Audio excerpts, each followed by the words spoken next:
pretty dramatic episode last night, I thought, guys. And looks like we're heading for more drama tonight. Of course, the main drama we're focusing on at the moment is Meg and Malisha. Sorry, Meg and Malisha. I've got to keep saying Malisha. Again, militia. A militia is like a sort of army in a revolution. I'm sorry, I keep making that mistake. So the main drama we're focusing on, of course, is Meg and Malisha.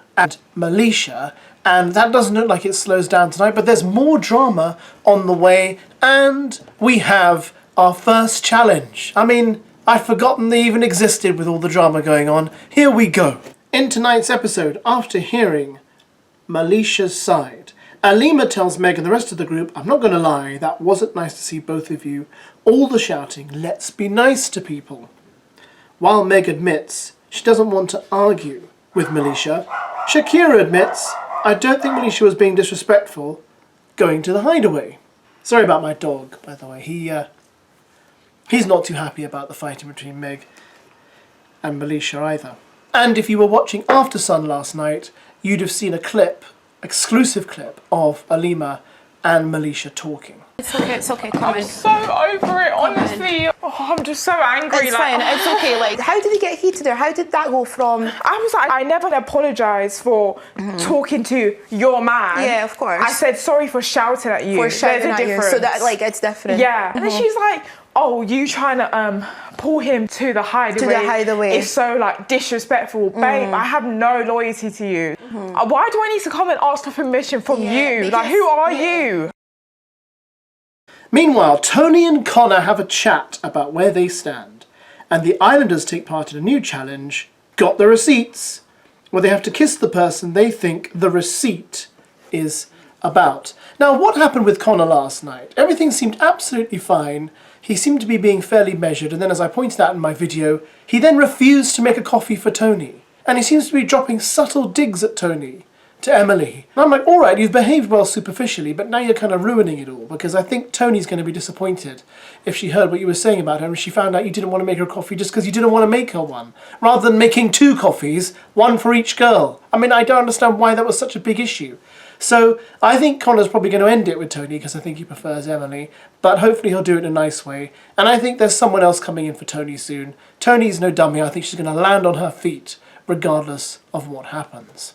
However, people's feathers are ruffled when it comes to light that Harry, Dijon and Shay decided to kiss the girl they wanted to rather than actually do the challenge. What will the other Islanders say? And we've got a bit more information about the fallout from the challenge and the receipts, etc., etc., that theme. So basically they hold up a board which says, you know, this boy ate 500 hamburgers in under 5 minutes, who could it be? And you have to kiss the person who you think it is. You get the idea. But this is what happened afterwards when Tommy decides to talk to Megan about the fact that he's a bit suspicious of the way Shay and Dijon behaved. Tommy finds it suspicious that Harry, Dijon and Shay all ended up kissing the girls that they were most interested in outside their own couples. Harry owns up to their plan, telling him, we were all like, boys, let's just forget the question and just say who you want to kiss. So Shay was like, I want to kiss Megan. When he read it out, me and Dee said, that's Megan. A stunned Tommy replies, oh my God, effing hell. What do you think will happen tonight then? That will all come out. Harry adds, the girls are going to find out. Tommy then takes Megan to the terrace and lets her know what he's been told as Megan reels and said, we effing knew it. Tommy says, Shay said, when it's my turn, say Megan. I think that's out of order. I don't like confrontation, but I'll stand up for what's right. Getting more riled, Tommy adds, he failed. You shut him down and he's still going for it. The only reason I think he's doing that is to piss me off, and he's effing done it. Oh, Tommy. As word of the boys' plan spreads around the villa, the penny's starting to drop with some of the Islanders about the choices that were being made in the challenge. And while Harry protests it's only a challenge, Tommy makes the decision to pull Shay. As the other Islanders watch on, it seems the conversation isn't going as smoothly as it was playing on that slip and slide.